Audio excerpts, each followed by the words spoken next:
nuestra conversación. Que los demás la paguen, sí. Les pedimos el favor que apaguen sus audios o silenciar a todos. Les voy a poner.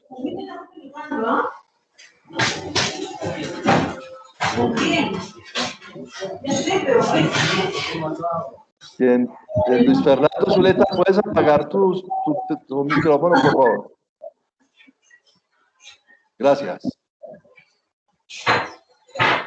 César Pedro, tienes el micrófono encendido y tenemos una interferencia ahí.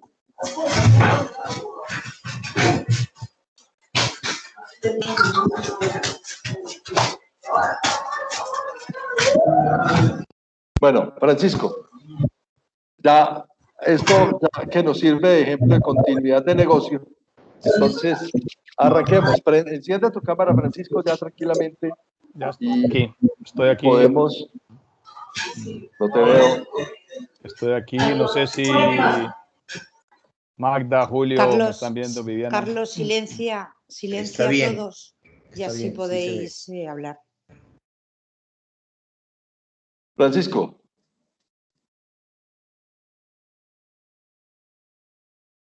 Carlos, adelante. Listo, bueno, muy bien.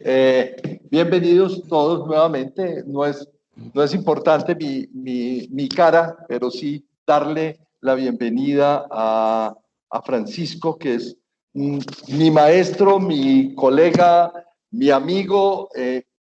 Hemos estado crecido, digamos que profesionalmente, en diferentes partes de este mundo de la gestión de riesgo, pero siempre nos hemos encontrado y en este equipo fraternal que hemos ido construyendo en conversatorios para la sostenibilidad empresarial, para mí es un honor, de verdad, un placer y nos honra a nosotros en Zona Segura tener a Francisco Javier Rivera Picón, un ingeniero.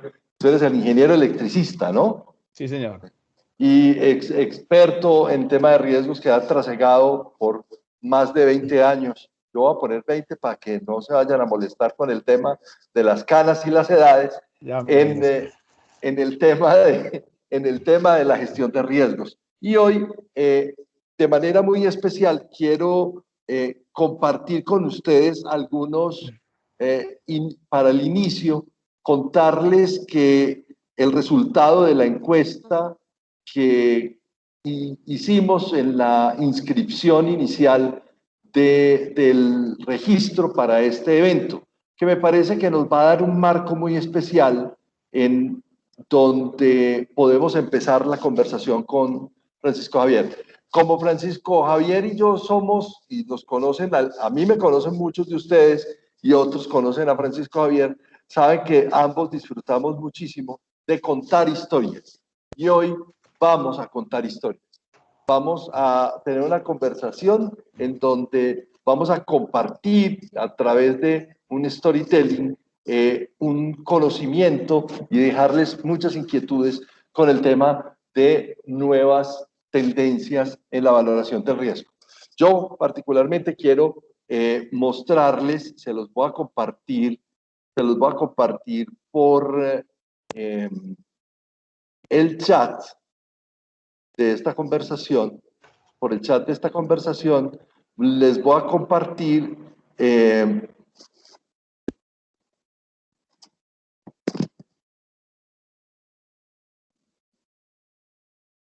¿dónde estoy? ¿Alguien me ve? Yo. No. ¿No? Todavía no te vemos, Carlos. No.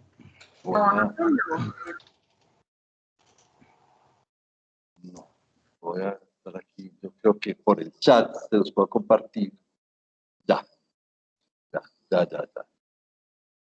Perfecto. Les voy a compartir por el chat desde mi equipo.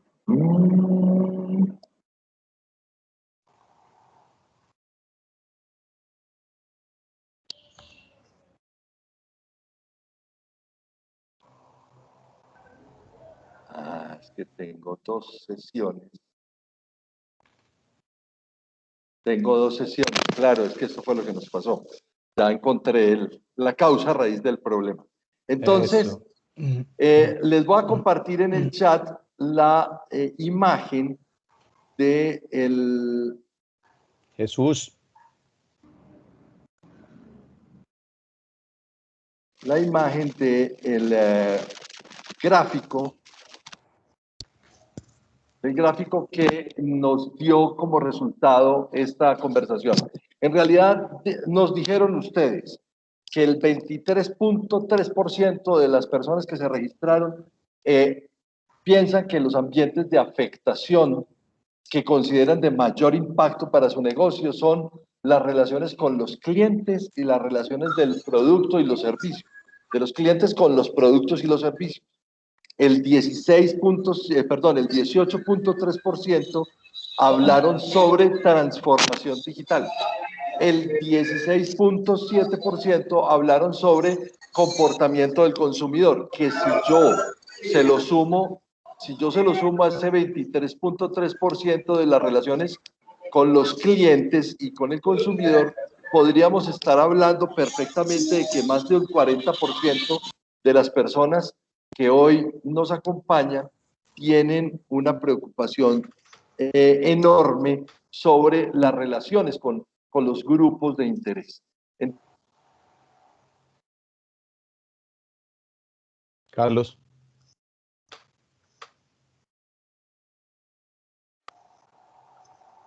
Carlos, te fuiste. No sé si escuchan a Carlos. No, se ha ido. Carlos, te fuiste, Carlos. No, Aló. parece que se ha desconectado.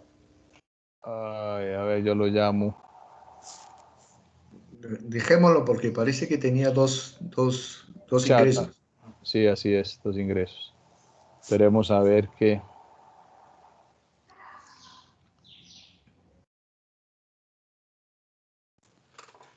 A ver, yo veo que se perdió Carlos.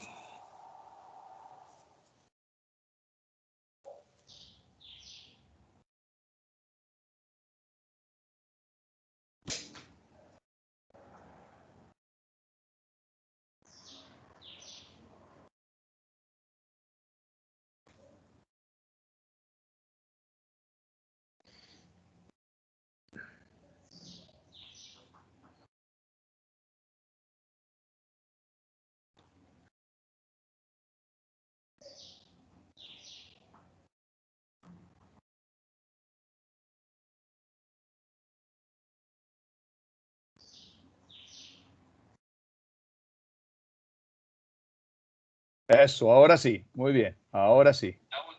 Muy bien. Por el camino recuperado. Eso, así sí, no está haciendo falta, Carlos. Falta audio. Listo. Ya estamos listos. Oh, por fin. Bueno, en este equipo de trabajo que hemos hecho en Zona Segura, en conversatorios para la sostenibilidad empresarial, ustedes han sido testigos que hemos hecho encuestas para poder perfilar y darles satisfacción a las demandas de formación o de capacitación o de compartir con ustedes temas. Por eso hoy tenemos a Francisco, porque hoy queremos hablar sobre nuevas tendencias en la valoración del riesgo. Y como resultado de esa encuesta que hicimos en la semana, en donde ustedes nos compartieron sus inquietudes sobre el tema de cuáles son los ambientes de impacto que más consideran ustedes que afectan a sus negocios. Entonces, los resultados fueron bien interesantes, especialmente porque en esas respuestas, en donde tuvimos un universo de más de casi 100 personas, nos hablaron sobre que el 23% de las personas estaban preocupadas por las relaciones con clientes y del producto y los servicios. Y asimismo, el 16.7% por los comportamientos del consumidor. Si a eso le sumamos el 11.7% de las relaciones con los grupos de interés, podríamos decir sin temor a equivocarnos, que todos quienes estamos reunidos hoy en esta conversación tenemos una clara tendencia a saber o querer entender cómo es esto de que nosotros hacemos evaluación de riesgos dentro de nuestras empresas, pero muchas veces no tenemos en cuenta todo eso que tenemos alrededor.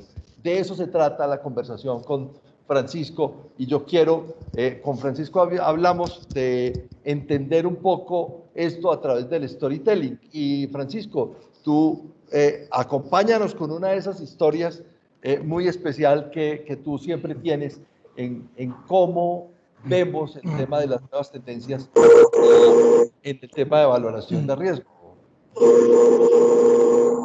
Gracias, Carlos. No sé si me están escuchando. Hoy ha sido un día especialmente ruidoso.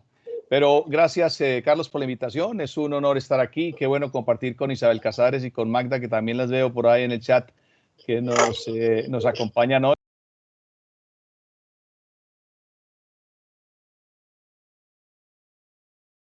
Bueno, Francisco.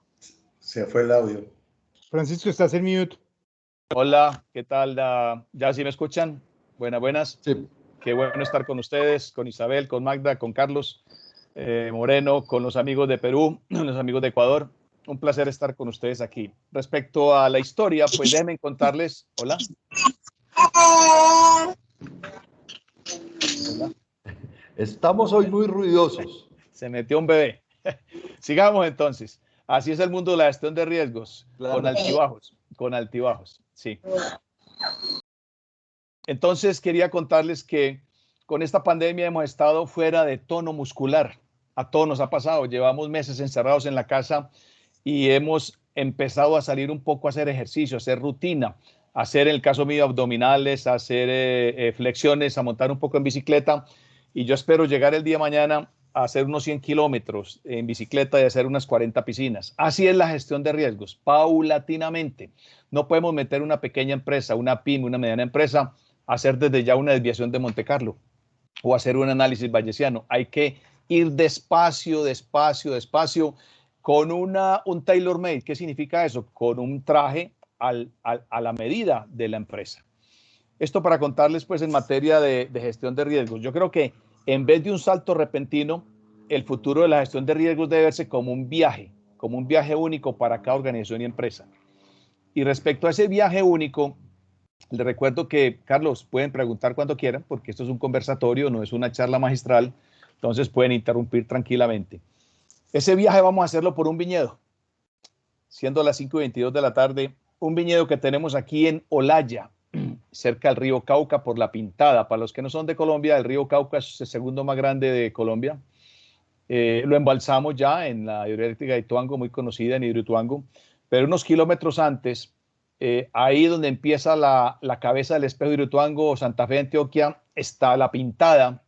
Más adelante, mucho más adelante está, mucho más atrás en el contra aguas del río está Olaya. Es un municipio donde un paisano, digamos el nombre de Carlos Bravo, después de vivir mucho tiempo en España, de probar buenos vinos como los que Isabel se toma todos los días, vino a Colombia, a Medellín, a su tierra, y preguntó por el vino. ¿Aló? Y hay un ruido ahí de fondo. Y preguntando por vino, no le daban el vino que él quería. Un vino... pedía un gran reserva y no había. Se puso a preguntar por tierras aptas para la siembra y se encontró en Olaya. Después de 4 años y 3 vendimias, miren, 3 vendimias perdidas, por fin en el año 2014 se abrió la primera botella de vino blanco, cosechado 6 meses antes a orillas del río Cauca. Y con eso estamos hablando de la inspección del riesgo. Estoy haciendo el paralelaje de la inspección del riesgo. El cultivo, la tierra, las semillas, el agua. Y ahora, después de 7 años y 115 premios, oigan, tiene 115 premios internacionales, demuestra la calidad del vino. El vino se llama Viña Sicilia, porque sus primeras semillas las trajo de esta isla al frente de Italia, esta isla italiana. Y entonces este señor, doctor en fisiología y patología, después de muchos años de invertir, hombre, pues se dio cuenta de que había 3 componentes principales, unos 4, para el proceso del vino. Y aquí empezamos con el proceso de gestión de riesgos. 1, la luz solar. Miren esta, que para el proceso de fotosíntesis, las plantas consolidan los azúcares y los polifenoles, que son las sustancias aromáticas y gustativas. Y ahí lo que queremos de la gestión de riesgos.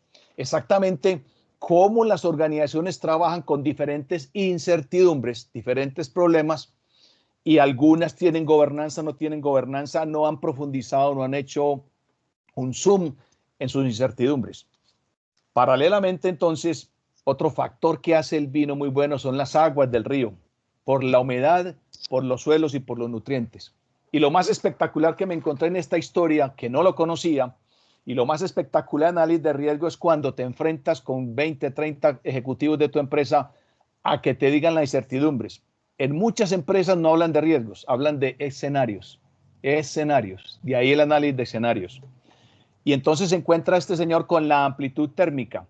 Y es que la temperatura muy alta en el Valle del Río Cauca, entre 30 y 40 grados centígrados en el día, y en la noche baja, hace que las sustancias se transformen y se conserven al interior de la fruta. Y ahí está el secreto del buen vino. Pero miren otro factor importante en la gestión de riesgos, en el proceso de riesgos. Estamos inspeccionando, estamos analizando la frecuencia, la severidad. No estamos hablando de matrices, no. Estamos hablando ya del proceso de gestión de riesgos. Son los suelos vírgenes y de origen fluvial. Y lo más importante, otro cuarto aspecto, el segundo sol. Dicen ustedes, ¿cómo que el segundo sol? Sí, señores. Son los rayos reflejados sobre el espejo de agua del río Cauca, nuevamente sobre la mata, que regresan y van a las plantas de nuevo y nutren esa uva, que finalmente esa energía lumínica genera una uva más rica en azúcares y un grado más alto de alcohol. Esto hace que Viña Sicilia, no la conozco, es una viñeda de alta calidad internacional. Y viene el proceso de gestión de riesgos ya, los controles, la vendimia. Isabel debe estar en su salsa porque ella es una buena catadora de vinos. Recoger la fruta. Viene la selección de la fruta con las mejores frutas y viene la vinificación. Y es ese proceso despaletizador, a quitarle los palitos a la uva y luego en el molimiento, en el amase, se forma el mosto de la uva. Y he aquí unos perfectos controles del riesgo para finalmente tener la fermentación, donde tengo posiblemente esa incertidumbre, ese vino que va a salir, no lo llamemos riesgo, esa incertidumbre en unos tanques de acero inoxidables y en unas barricas de roble francés, para finalmente el embotellamiento y la etiqueta. Finalmente, digo yo, esos riesgos salen a la empresa, salen al exterior ya tratados y controlados. Porque nos encontramos con algunos riesgos, para parodiar la terminología del vino, unos riesgos ovinos de crianza, unos riesgos bebés, unos riesgos nacientes. Y esos vinos de crianza son 6 meses en barrica y 6 meses en botella. Luego vienen los tipos de riesgo. Otro vino, el vino reserva, que son 12 meses en barrica y 24 meses en botella. Algunas empresas tienen unos riesgos que, por ejemplo, no se han dado cuenta, o unas incertidumbres que no se han dado cuenta. ¿Por qué? Porque no tienen la capacidad, el conocimiento, la resistencia y la mentalidad que tienen hoy en día para detectarlos. Y viene el gran riesgo, la gran reserva, que son los riesgos maduros con los que se ha enfrentado la empresa. En el caso hipotético de la historia que les estoy contando, 18 meses en barrica, 60 meses o 5 años en botellas. Y entonces todos estos efectos y controles para decirles que la gestión de riesgos no es solo la mezcla de ingredientes como en la culinaria, sino también la mezcla de recuerdos, aquellas experiencias en gestión de riesgos de tiempo atrás que a usted lo han enriquecido, a la empresa y a la historia de la empresa. Y si usted es un químico, una empresa de químico, una empresa de logística, una empresa de construcción, ¿qué ha pasado en el medio días, años atrás? Y es ahí donde entra el término de la exposición al riesgo. Y estamos hablando de nuevas tendencias. Yo creo que, haciendo un paréntesis, estas están hace tiempo. Miren, la NTC 32010, hermana gemela de la ISO 32000, tiene 31 herramientas para la valoración del riesgo. Quienes estudiamos esta norma técnica colombiana, la ISO 32000, De esas 31 herramientas, 15 de estas son rotundamente aplicables. Y les digo cuáles, que se han usado por años. Como repito, nosotros siempre mencionamos la palabra riesgo, pero hay empresas del sector químico, del sector cyber, del sector infraestructura, del sector alimentos que no utilizan la palabra riesgo, sino escenarios. Y de ahí que sea el análisis de escenarios, el gran vino que en el último encuentro que hubo de riesgos ahora en el 2020, se determinó que es la medida de riesgo más interesante, los análisis de riesgos. Seguidamente viene uno que hemos utilizado en el sector químico de ingeniería, que es el HAZOP, Hazard Operabilities. Y viene otro muy conocido, el What If, ¿qué pasaría si? Seguidamente está el análisis de modo y efecto de falla, el análisis de confiabilidad humana, y miren otro, el mantenimiento enfocado a la confiabilidad en el sector petrolero. Y finalmente están las matrices de riesgos, muy utilizadas en nuestro medio en Iberoamérica, que las heredamos de España.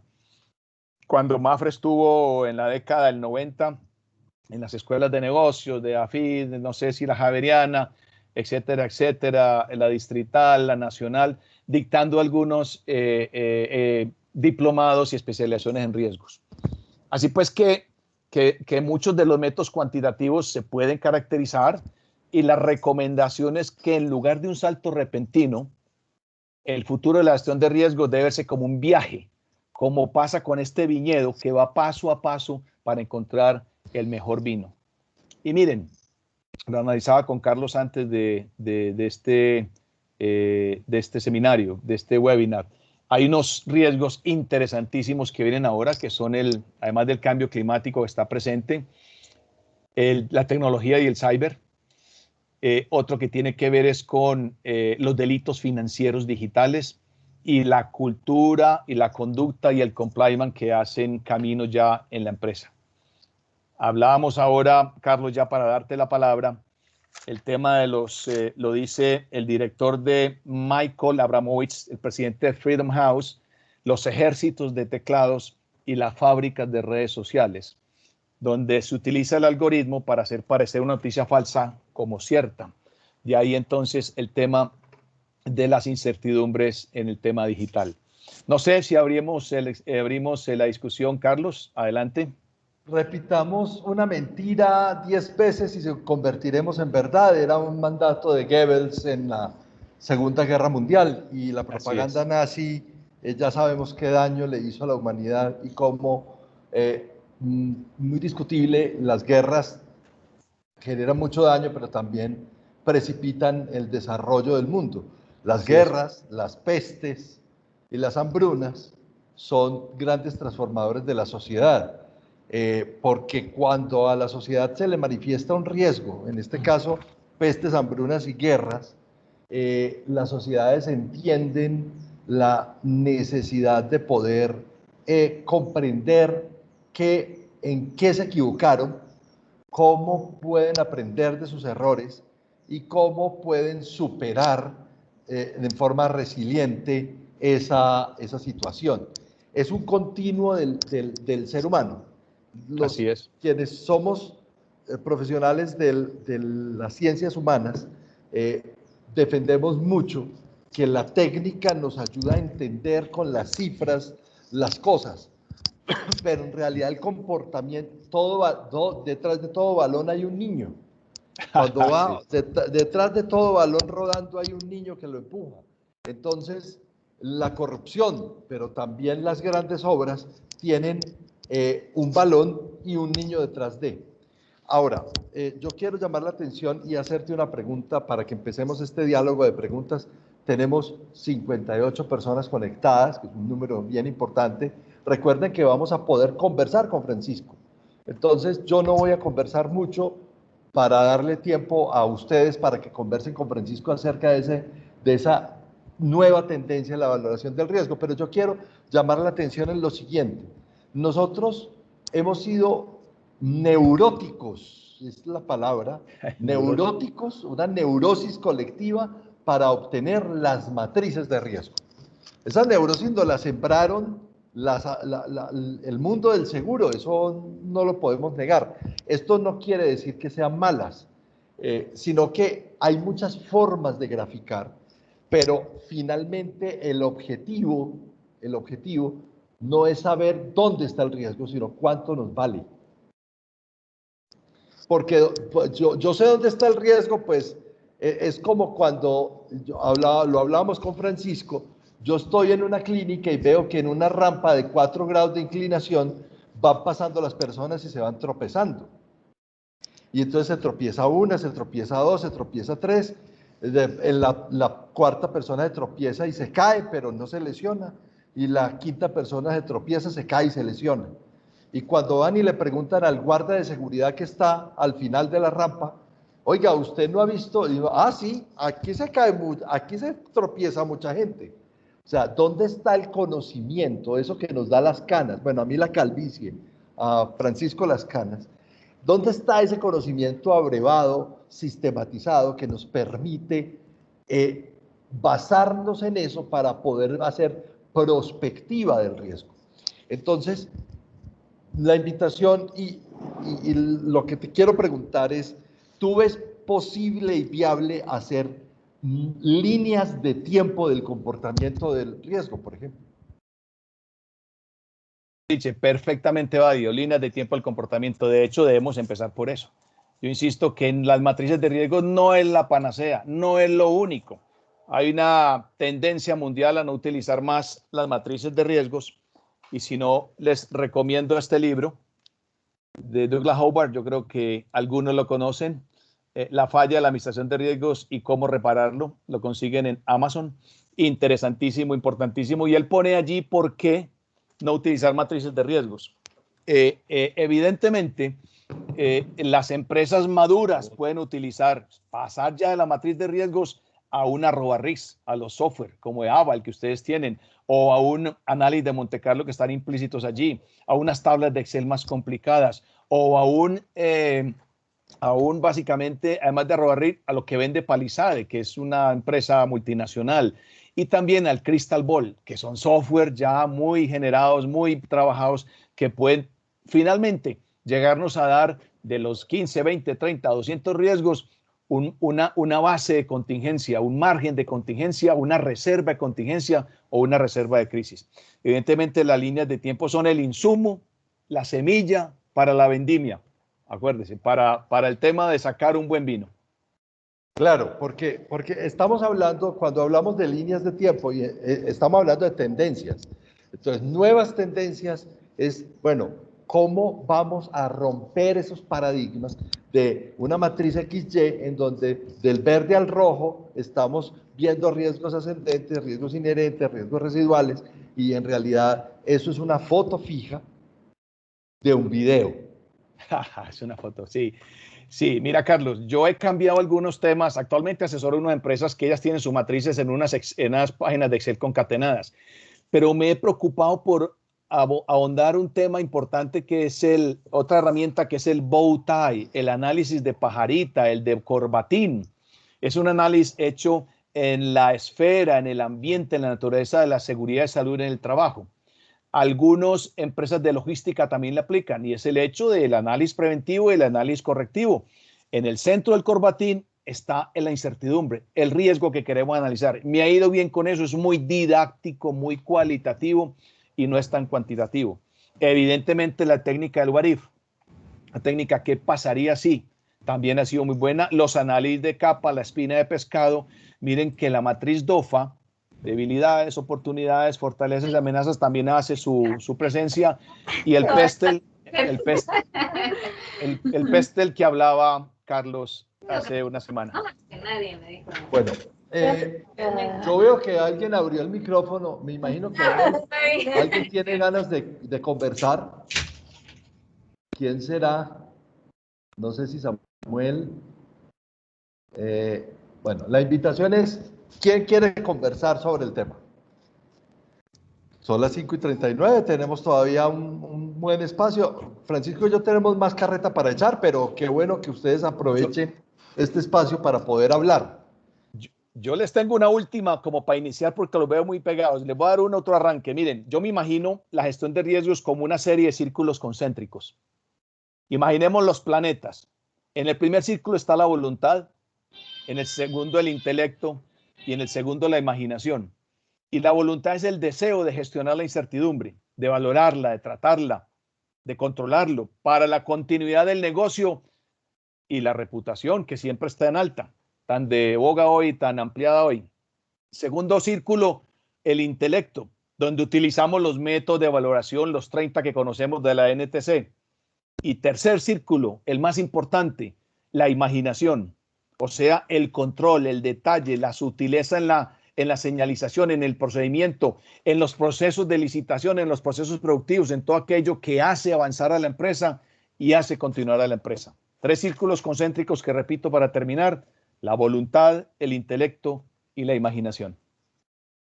Cuando uno habla con los clientes y nosotros nos enfrentamos en temas de consultoría en gobierno corporativo, en compliance o en temas de continuidad de negocio e incluso en riesgos operacionales, hay una constante, Francisco, y quisiera que abordáramos este tema. Hay una constante y es, bueno, listo, yo me voy a meter a hacer modelos de riesgo y voy a hacer un análisis de riesgo y voy a hacer una valoración del riesgo.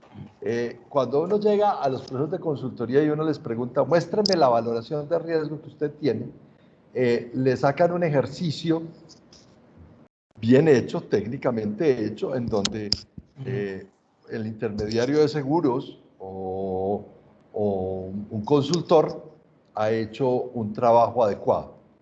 Yo particularmente creo que esto es como cuando uno cambia de odontólogo o cambia de contador. Usted cambia de odontólogo y cuando va donde el odontólogo nuevo le dice, ¿y usted quién le hizo eso? O de ginecólogo o de urólogo, porque también bueno, pasa. También.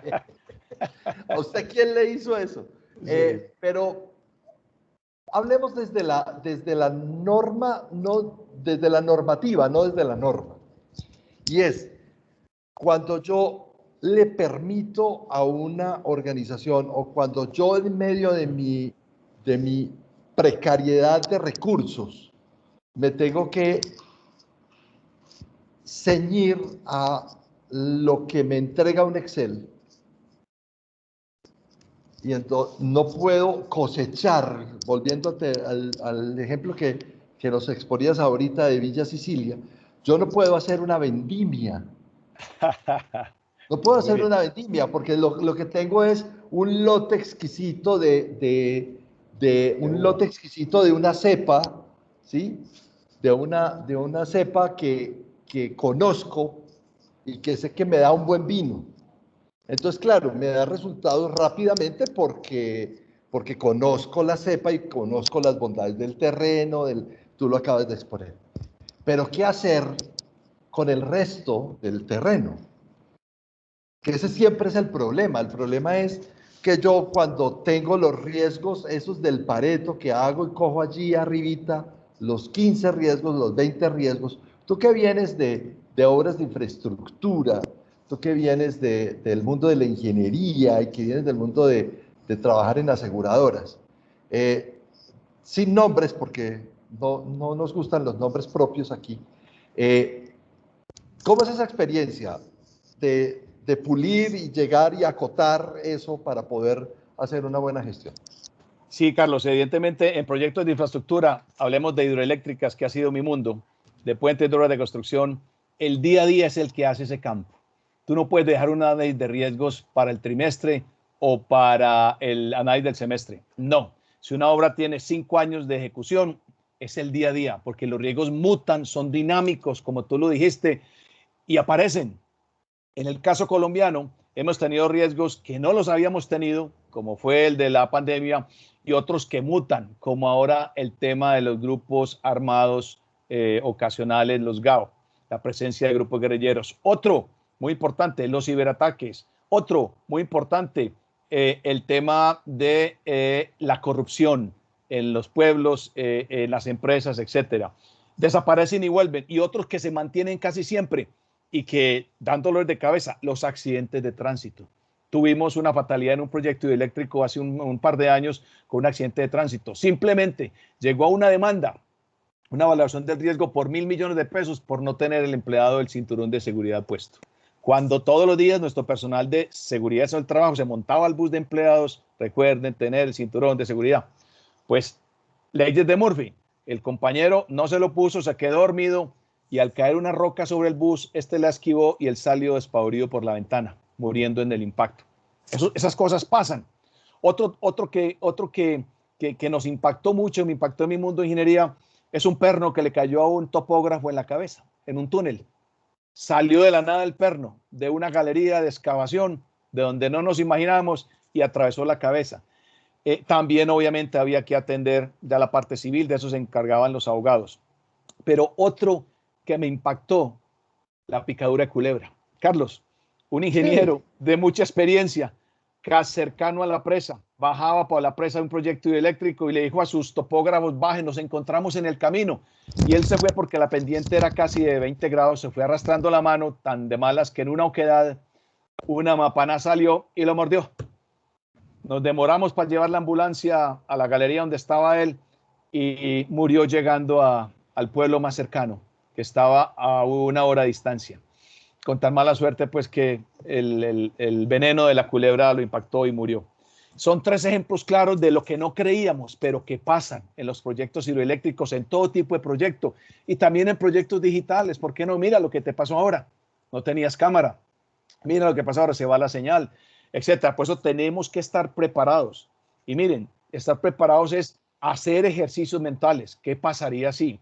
Y ese grupo de trabajo, ese panel de expertos, yo diría que cada 8 días conversar con ellos en proyectos. Lo digo yo, en proyectos, porque también tenemos en proyectos el PMBOK 6 del Project Management Institute, que es una excelente herramienta. Tenemos unos libros muy buenos de Liliana Buchit, para no mencionar más, el de gestión de proyectos. Está ahora otro gurú en el mercado, creo que algunos lo conocen, Alexei Sidorenko, de Risk Academy, Academia de Riesgos, que se lo recomiendo. Y bueno, van saliendo una serie de gurús en el medio, los cuales uno va siguiendo y tomando lo mejor de ellos, lo mejor de cada uno de ellos, Carlos. Francisco, tú dijiste al principio de esta última intervención una cosa muy importante, y es, en proyectos, yo no me puedo dar el lujo de medir el riesgo cada 3 meses. Sí. Y eso es una verdad palmaria. Y es una invitación incluso al resto de las personas que nos acompañan en este conversatorio y al mundo entero que después nos verá en el blog, que colgamos esta conversación en la página web de Zona Segura, para que lo disfruten y lo compartan con todos sus colegas. Y es que esto no es solamente para el mundo de los proyectos. O sea, cuando yo trabajo en la industria alimenticia, por ejemplo, o en la industria farmacéutica, o en la industria o en el transporte, suceden cosas todos los días. Sí, señor, todos los días suceden cosas. O sea, no se necesita trabajar en una empresa de vigilancia o no se necesita trabajar en una empresa de aseo, de servicios temporales, para sorprenderse con las cosas que parecen inéditas o asombrosas. Y no. Suceden cosas todos los días. Lo que pasa es que volvemos al tema de la cosecha.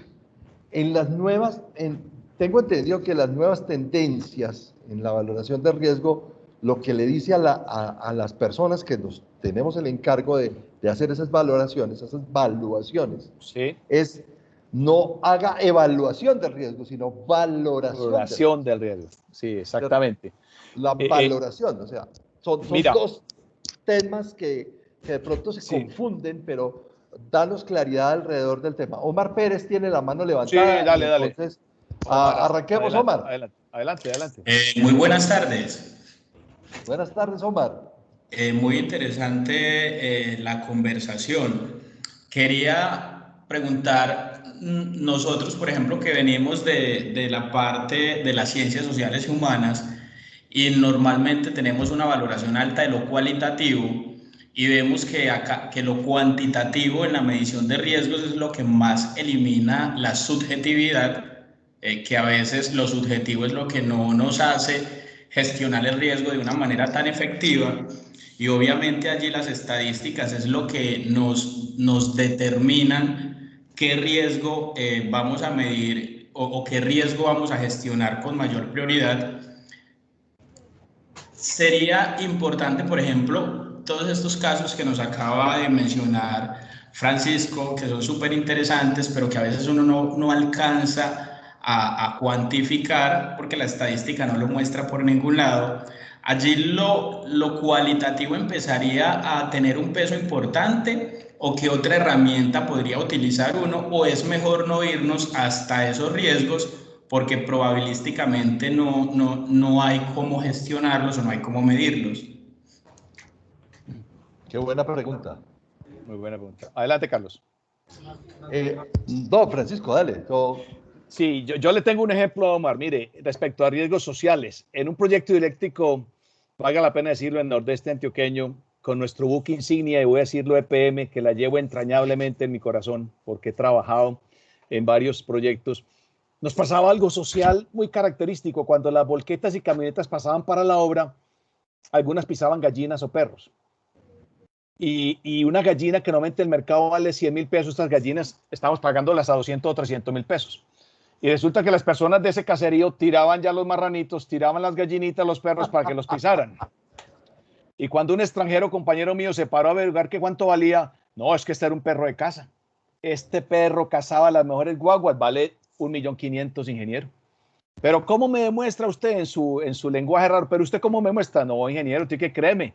Para evitar el problema social, tenga 1,5 millones de pesos. Exagerado, pero son problemas sociales. Cuantitativamente, ¿qué fue? Le costó 1 millón de pesos. Uno no puede valorar eso, sino que es básicamente la idiosincrasia social en el pueblo, en la región donde estamos. Miren otro caso. Cuando las volquetas pasaban por un pueblo, pues había un caserío olvidado. Resulta que todas empezaron a deteriorarse y a pedir pintura, cemento, concreto, porque estaban cayendo las tejas por la vibración de las volquetas. Evidentemente hubo que pintar, hubo que poner algunos arreglos y se volvió tanto problema que ya hubo que entrar el gestor social de la empresa dueña y el gestor social de la interventoría y del contratista a mediar para arreglar estas casas. O sea que muchos riesgos no tienen que ver netamente con la cuantitatividad del riesgo, sino de pronto con la teoría de la probabilidad, y algo nuevo que viene según la última semana de concientización del riesgo 2020, gestión de riesgos 2.0, y en la neurociencia, señores. Miren, tenemos que migrar ya, obviamente, la neurociencia. Ya viene algo muy importante, que es la combinación del blockchain con la inteligencia artificial y la neurociencia. Viene una revolución que la estuve leyendo en estos días que llama el Apple Phi, y Jeff Bezos se retiró de Amazon para empezar con $10.000 millones a funcionar el Internet colectivo en la nube, sin necesidad de muchas otras cosas. Viene un avance impresionante. Hemos crecido en riesgos cibernéticos en estos últimos 10 años, lo que no crecimos en los últimos 100. Adelante, Carlos. No, y hay un tema, y en el último año hemos crecido en ciberriesgos, lo que no hemos crecido en los últimos 10. Es una verdad de puño. Es una verdad de apuño. Preguntando. Yo quiero traer a colación, y para resolver un poquitito la pregunta también de Omar, aportarle a esa respuesta, es una anécdota que Francisco y yo compartimos hace muchísimos años. Nosotros tenemos un gran pintor que es ícono de la pintura universal, que nació en Medellín, Colombia, que es Fernando Botero. Lo digo porque tenemos mucha gente que viene del extranjero a este conversatorio. Y Fernando Botero, un día, en una generosidad máxima, le prometió a la ciudad, a Medellín, desde donde se origina este conversatorio, regalarle su colección privada de pinturas y regalarle unas cuantas pinturas de él, o sea, su colección de pinturas de impresionistas franceses y bueno, muchas colecciones, arte que él había comprado. Y cuando llegó el momento de listo, bueno, la vamos a recibir, todo el mundo emocionado, ya tenían el museo listo para recibir las obras, había que traerlas.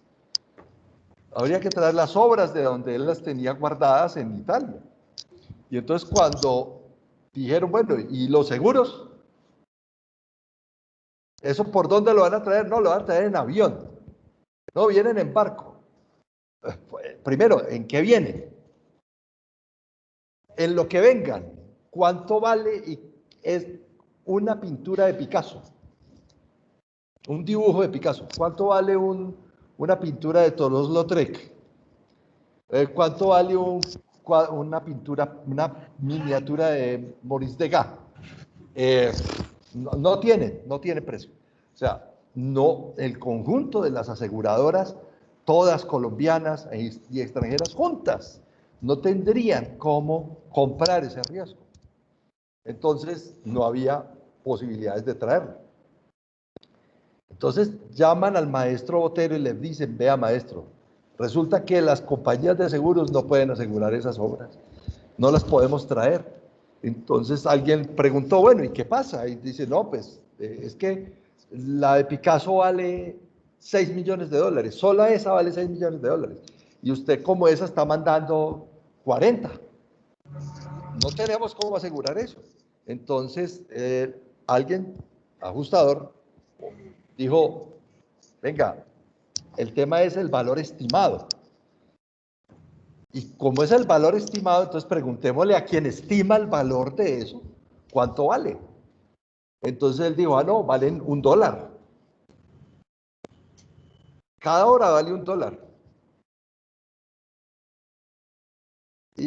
Y ¿está seguro, maestro? Sí, vale $1. Y con $1, pues, obviamente no fue ese el valor.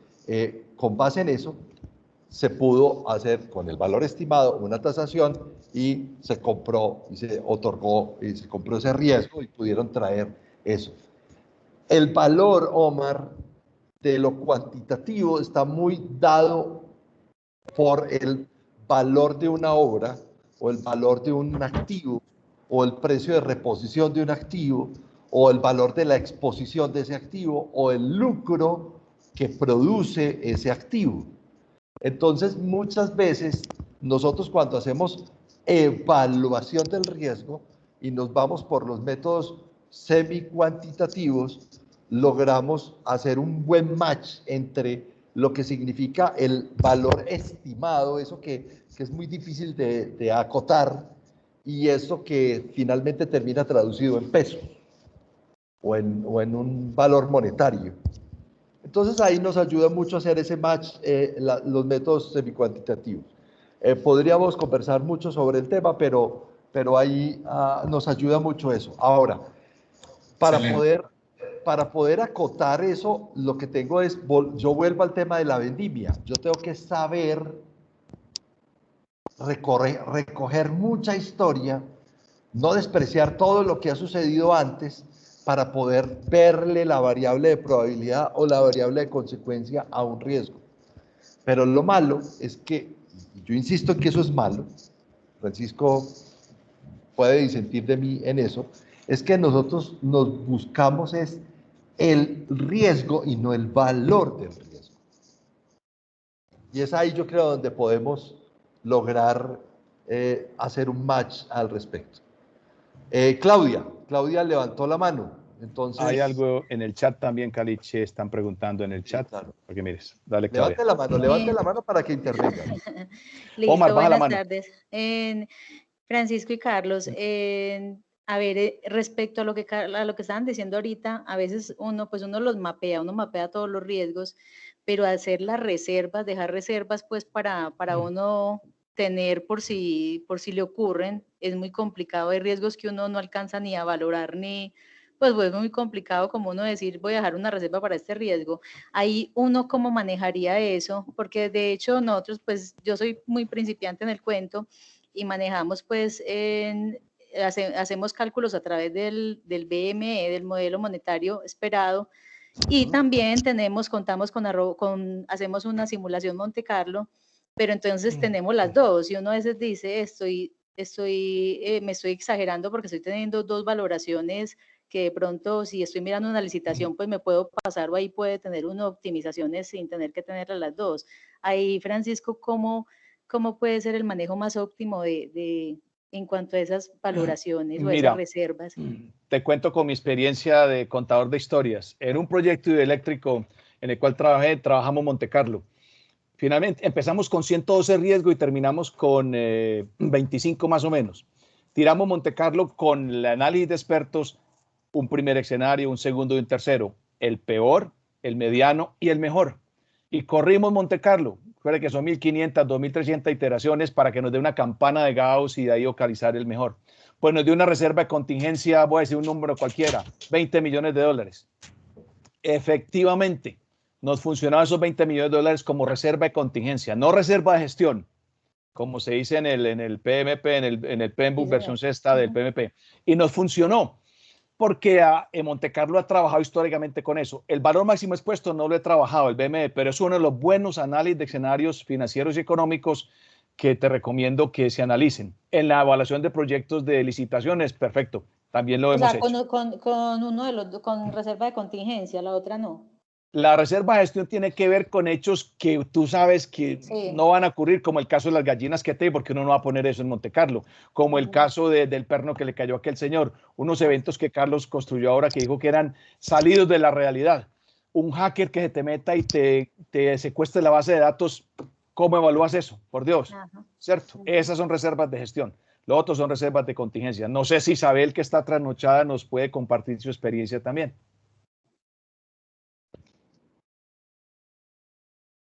Adelante, Carlos.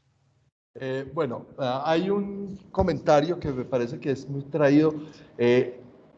Vamos a tratar de... sabemos que hay un tema de coyuntura en la ciudad y en el país con el tema de riesgos de gobierno corporativo. Lo menciona por los hechos que está viviendo la empresa de servicios públicos en la región y en el país. Yo quiero cerrar el tema porque aquí tratamos de no ser muy tendenciosos y alrededor de eso puede haber muchas variables que tienen que ver con el orden político y este no es el escenario para eso, pero lo que sí es el escenario para decir es que tenemos una grave división entre lo que es, por las tendencias que había en el mundo sobre el GRC, sobre el Governance, Risk and Compliance. Entonces, unas cosas las manejaba la gobernanza o el gobierno corporativo, otras cosas las maneja el riesgo y otras cosas las maneja el cumplimiento. Y tristemente, en muchas organizaciones, por no decir que casi todas, esos son silos que son independientes. Pero la verdad sea dicha, no pueden trabajarse como silos independientes porque se cae en situaciones similares a las que pueden estarse viviendo, y esto es una hipótesis, pueden estarse viviendo actualmente en ese caso que nos expone el asistente. Hay vasos comunicantes entre la gobernanza, los riesgos y el cumplimiento, y esos vasos comunicantes tienen que manejarse como una llave de alivio, como una llave de presión. Para quienes saben de hidráulica, cuando el edificio está muy vacío, la presión del agua sube porque no hay demanda de grifos abiertos o de llaves de agua abiertos. En las vacaciones o en las épocas en que la gente se va del edificio, pues hay más presión. Y al haber más presión del agua, puede darse las rupturas de los tubos.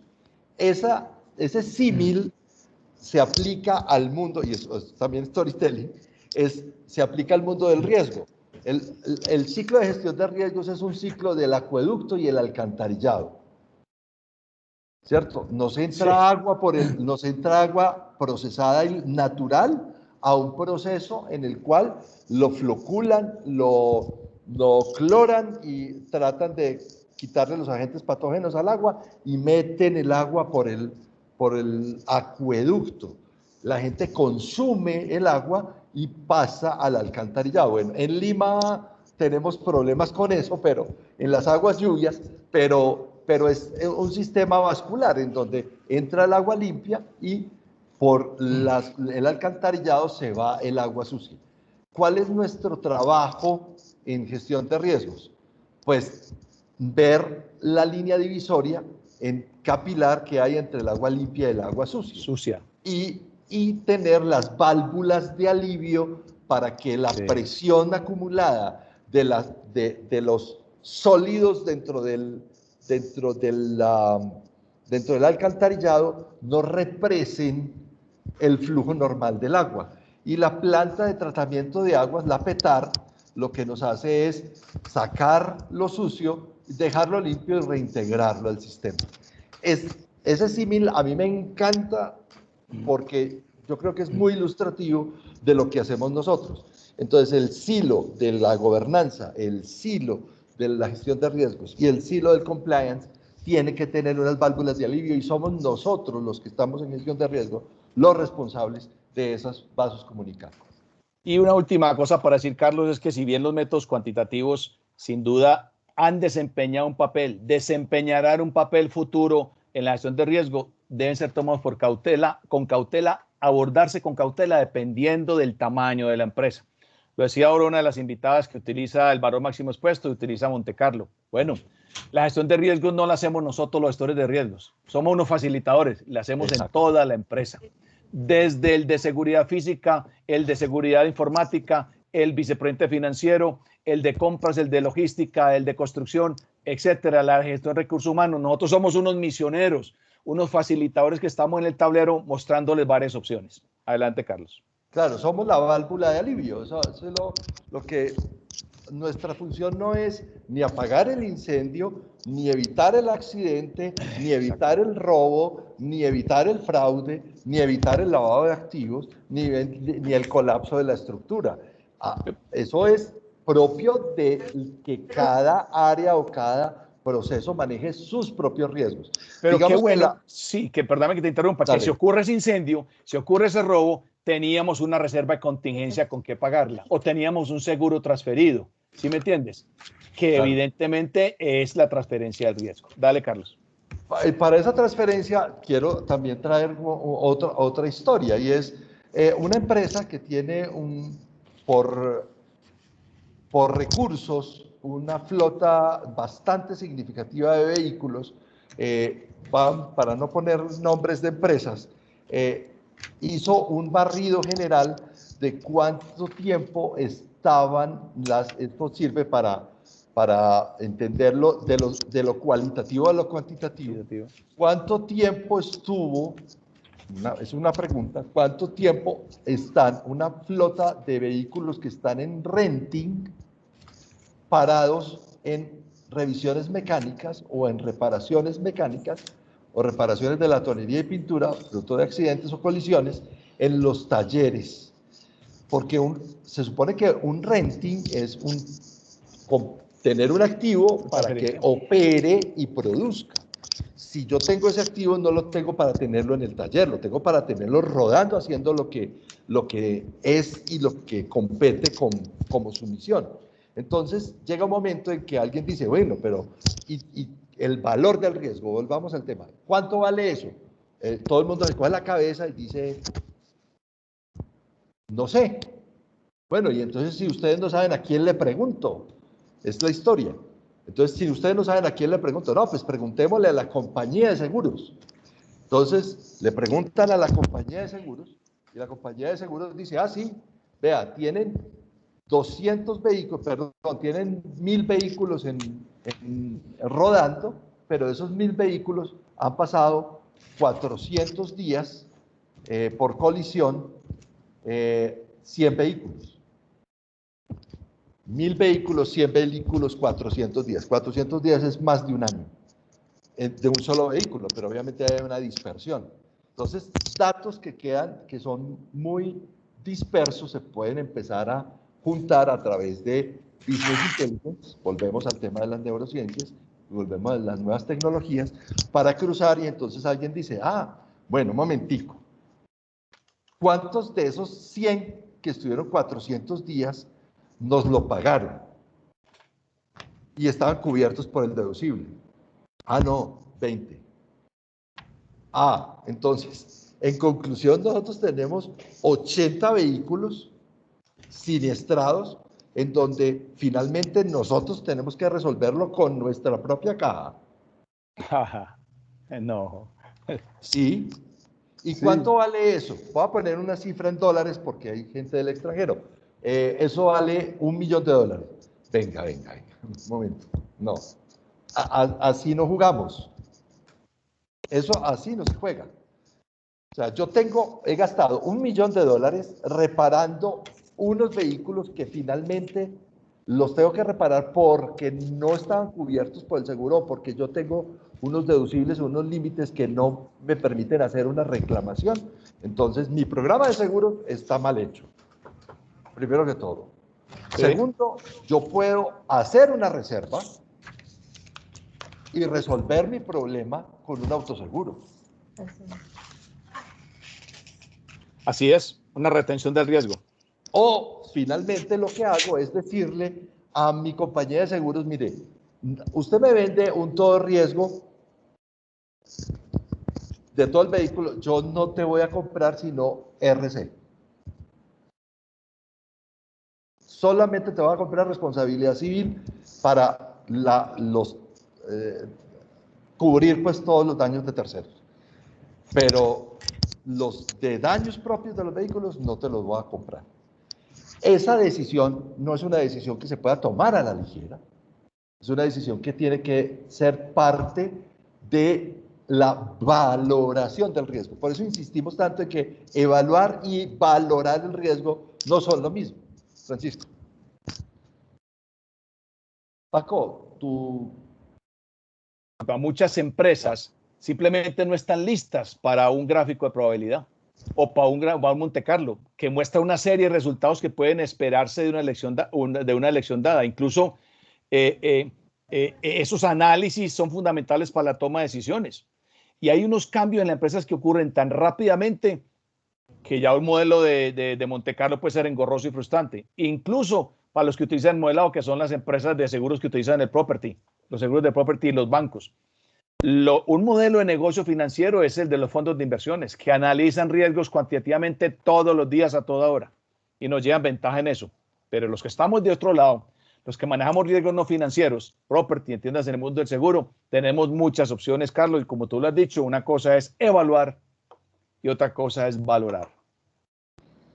Ok, adelante. ¿Quién más? Que tenemos todavía 18 minutos de este evento y aprovechen a Francisco. Yo he hablado demasiado hoy. Bueno, yo ya puedo Claudia, aprovechar. Voy a aprovechar nuevamente. Por favor. No, experiencias de ustedes, más bien, experiencias de ustedes. Yo, pues estaban comentando, sí, es muy importante el tema de evaluación y valoración, pero por ejemplo yo tuve un caso muy particular. Nosotros somos de empresa de construcción, pero nos tocó utilizar el río para ingresar unos equipos. Y pues entonces, ¿qué dijimos? No, pues vamos a hacer una póliza para las lanchas y para el ferry. Y resulta que en una de las operaciones el ferry pasó por un punto donde habían como remolinos. Entonces el remolino empezó a empujar el ferry hacia un costado. Entonces, ¿qué hicieron? Las lanchas venían a auxiliarlo y lo trataron como de remolcar. En la remolcada, pues se hundieron 2 lanchas. Cuando fuimos a reclamar las lanchas que tenían el seguro, pues dijeron, es que las lanchas no son para remolcar. No son para remolcar. Entonces ahí viene que me encantó, pues ahorita que estaban diciendo eso, me acordé de inmediato de ese ejemplo. Acuérdate, Claudia, que las exclusiones, los deducibles, las no coberturas van directamente al PIG, a la retención de la compañía y lo de uno. Recuérdate que en el modelamiento de manejar un carro, la llanta pinchada, el choque del bumper salen del bolsillo. La pérdida parcial daño, la pérdida total y la prueba civil de la compañía de seguros que tú hayas comprado. Carlos, en Perú creo que están preguntando. Tenemos a Jorge Loza. A propósito de Jorge, dale, Jorge, tu intervención y ahora les cuento algo con respecto a Acknowledge. Dale. Bueno, muy buenas tardes, Francisco. De verdad que Hola. Me encanta ver cómo todo el mundo se va a los números y a las cifras. Bueno, la matemática es algo fabuloso y más aún para los financistas, economistas y para los banqueros. Pero cuando nosotros queremos entrar a medir estos riesgos, tal como el Banco Mundial o el Grupo Económico Mundial desarrolla, el tema de la tecnología ha sido algo que ha venido emergiendo de manera permanente, ¿no? Hoy por hoy estamos en una sociedad que de repente acá a los 10 años y de repente algunos que son empresarios vayan pensando, nos va a colapsar la industria. ¿Por qué? Porque ya la industria va a estar robotizada al 100%.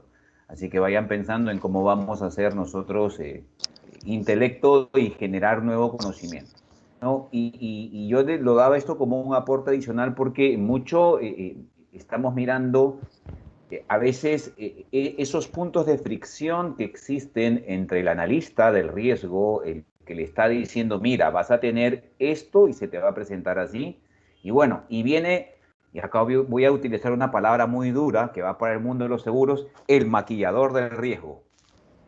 Aquel que te cuadra porque tiene que cuadrar, es más o menos como el contador. Te dice, los números tienen que estar en azul, no pueden estar en rojo. Entonces, ¿cómo con la experiencia de lo que estamos viendo nosotros en gestión de riesgo podemos hacer que la ética de nuestros colaboradores, ya sean empresarios, ya sean técnicos en el nivel correspondiente, nos lleva a no comenzar a reducir el riesgo para llegar a realmente tener la tabulación real de los riesgos que se presentan y la toma de conciencia correspondiente? Porque, bueno, ¿qué te puedo decir? O sea, o le das y te gusta, o te vas y ya no te veo nunca más. Yo lo suelto como una pregunta. Gracias. Bueno, yo creo que gracias, Jorge, por tu intervención. Tengo para contarles, voy a hacer la cuña de una vez. Jorge Bernardo Loza, es un gran amigo y colega que vive entre el Callao y Perú y Lima. Nos va a acompañar próximamente en un conversatorio que vamos a hablar sobre gobernanza del riesgo, muy a propósito de lo que hablamos ahorita temprano, de la convergencia hacia la resiliencia, porque es un tema de que él domina muchísimo. Pero dándole respuesta a lo que dice Jorge, claro, la conciencia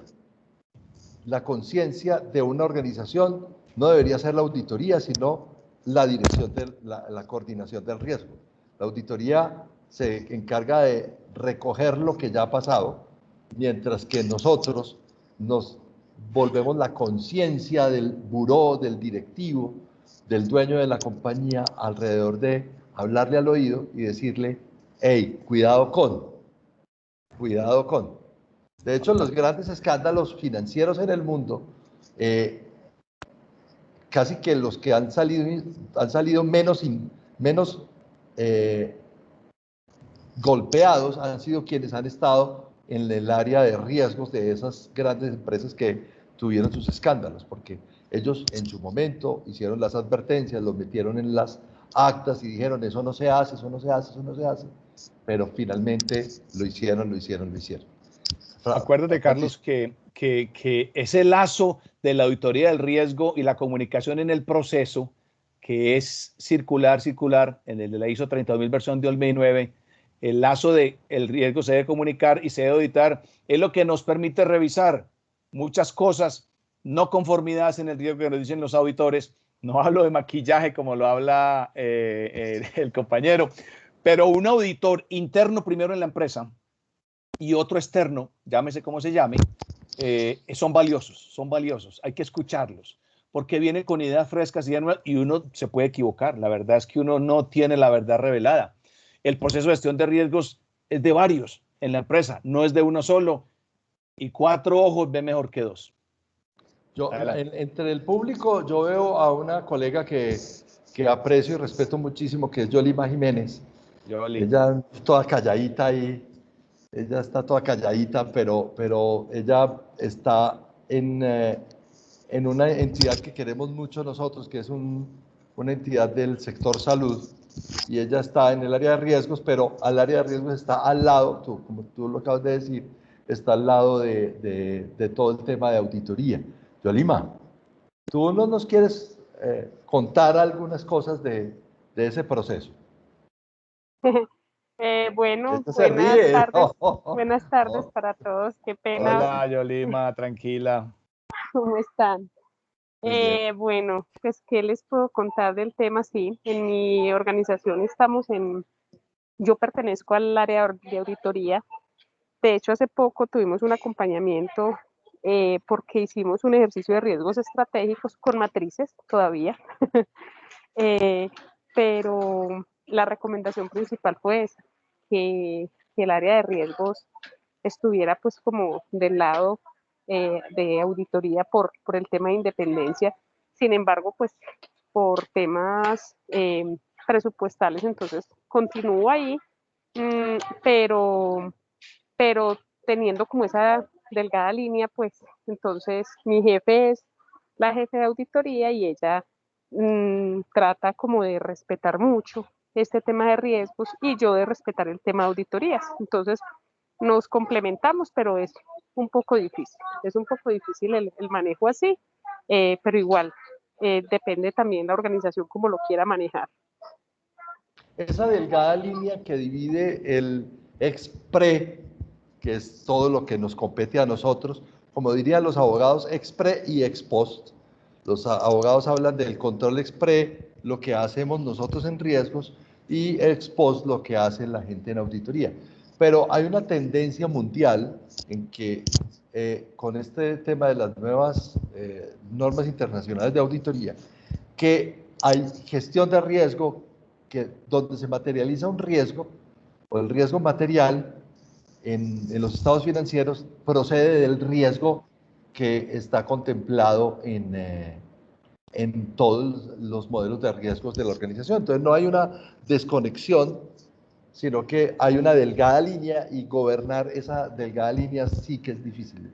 Te entendemos perfectamente, Yolima. ¿Quién más quiere intervenir? No nos quedan sino 9 minutos que queremos aprovechar al máximo. Carlos, hay una pregunta de Claudia Janet, ¿la lees por favor en el chat? En el chat hay una pregunta de Claudia Janet. Ah, claro. Los riesgos en proyectos de infraestructura, ¿cómo se lleva a cabo la valoración partiendo del análisis por escenarios? ¿Y para qué tipos de escenarios? Sí, daremos una respuesta, y es, por ejemplo, en un puente, en una hidroeléctrica, preguntarnos cuáles son las dependencias internas y externas para lograr la meta, el objetivo, que pueden fallar. Miren la incertidumbre, no está hablando de riesgos. ¿En qué áreas de esa compañía de infraestructura, con ese alcance, tiempo, compras, además de compras, otras adquisiciones, nómina, personal, maquinaria, equipo, en esas áreas, cuáles pueden fallar para lograr la meta? Otra pregunta, ¿qué tan seguros, pregunta de escenario, qué tan seguros estamos de que todas esas dependencias, esas organizaciones internas, esos ítems estarán en su lugar cuando sea necesario? Otro, ¿qué pasa si una suposición resulta es verdad o no es verdad? Otra, ¿y cómo afecta que, por ejemplo, un alto ejecutivo no siga con nosotros? ¿Cómo afecta, por ejemplo, que se haya acabado la plata del proveedor, del dueño? ¿O qué pasaría en un proyecto de infraestructura si la comunidad salió a protestar? Análisis por escenarios. Muchas veces en la matriz de riesgos de Montecarlo no tenemos el efecto social, hay que incluirlo también. O muchas otras, como nos pasó en el caso, se fue la energía eléctrica 3 días. O en otro, nos cerraron el acueducto del pueblo y no pudimos accesar a ello. O muchos otros, no nos venden más gasolina en el pueblo a los carros de la obra, etcétera, etcétera, etcétera. El análisis por escenario nos permite, Claudia, con todo el equipo de trabajo, a veces es bueno invitar ¿cómo se dice, Carlos? Un invitado de piedra, una persona ajena, un invitado de piedra, para que oiga, para que mire y para que opine. Adelante, Carlos. Mira, nosotros en la experiencia, esto no es un espacio comercial, pero nos da pie a la pregunta para poder contarles alguna experiencia que hemos tenido nosotros. Nosotros, en nuestro modelo de zona segura, lo que hicimos hace 10 años, hace 10 años que lo hicimos, es hacer un modelamiento de escenarios, no solamente escenarios de hipótesis, sino escenarios reales.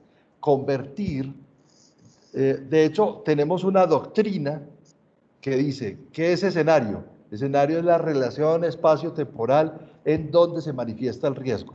Con esa definición semántica, nosotros definimos el escenario como un lugar o una relación espacio-temporal.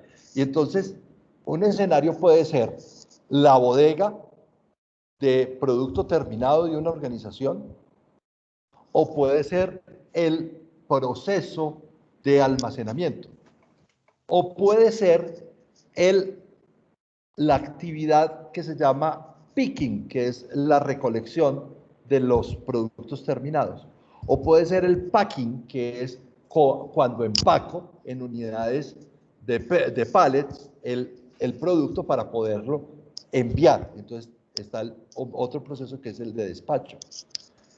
Yo puedo llegar a un nivel de detalle muy grande en los escenarios y poder hacer valoración de escenarios siempre y cuando yo haga como dijo Francisco al principio de la conversación, cuando hago una buena cosecha de datos. Entonces yo tengo que cosechar datos para poder modelar con base en dónde sucede dentro de la cadena de valor. Entonces yo puedo hacer riesgos y escenarios que están íntimamente relacionados con la infraestructura, y es la bodega en sí, o con el almacenamiento, que es un proceso, o con una actividad que es el packing, ¿cierto? El empaque, o puedo hacer la recolección, o puedo hacer el envío. Cualquiera de esas depende de lo grueso que tú quieras ver el escenario. Nosotros, en nuestro modelo, lo que hacemos es que le permitimos a la organización crear todo el abanico de escenarios sin tener que hacer hipótesis, sino que esos son mis escenarios.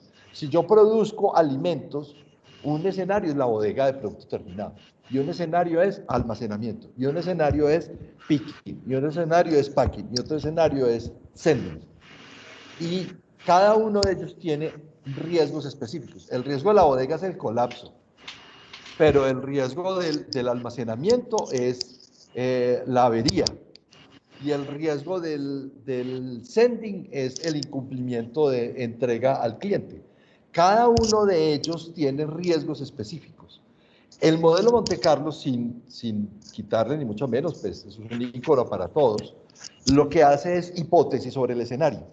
En un modelo que ya está muy metido desde la neurociencia y desde el tema de la data, es recoger datos de todo lo que sucede en los escenarios para poder hacer hipótesis con data de escenario.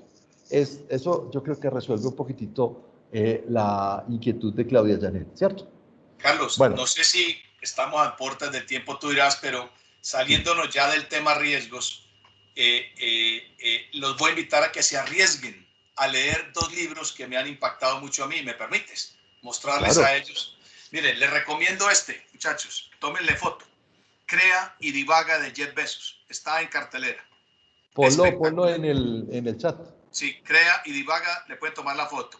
Y hay otro muy bueno que les recomiendo, que es toda la colección de Yuval Harari, de Animales a Dioses y Homo Sapiens. Por favor, es como dice. 21 claves para el siglo XXI, es el nuevo de él. Sí, como el que quiera saber de riesgos, 21 clases para el siglo XXI, léanlo, ya lo leí. Estoy con estos 2, ya sigo con otro.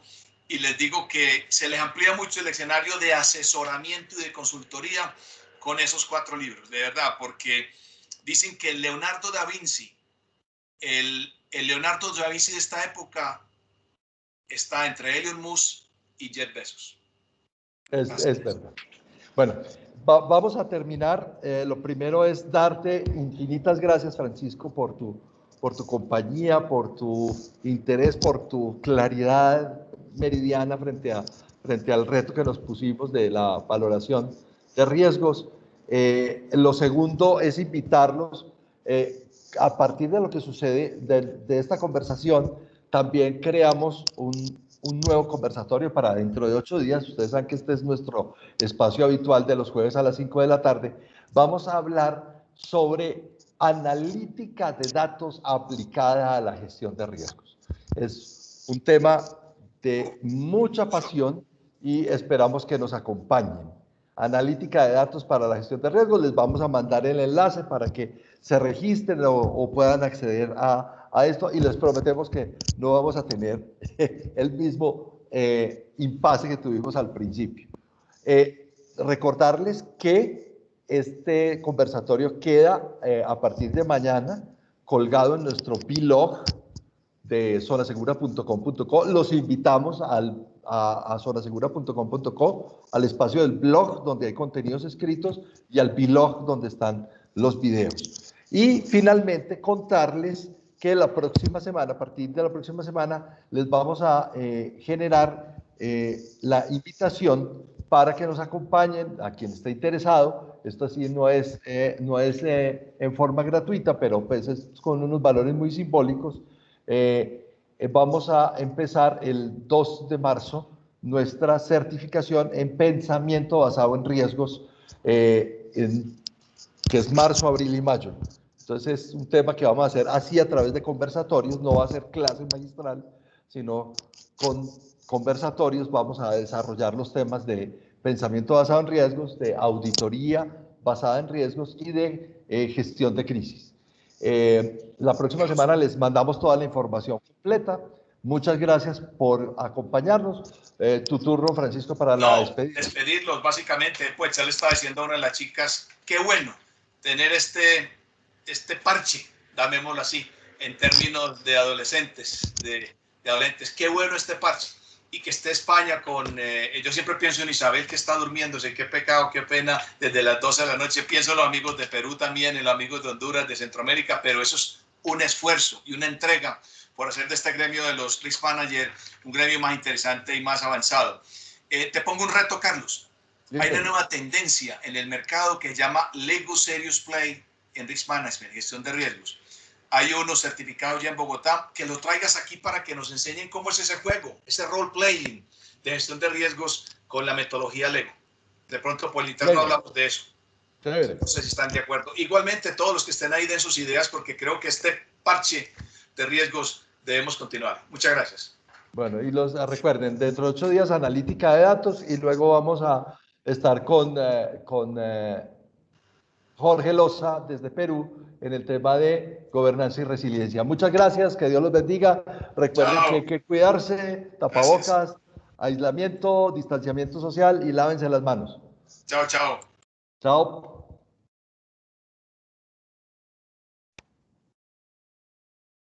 Carlos, gracias.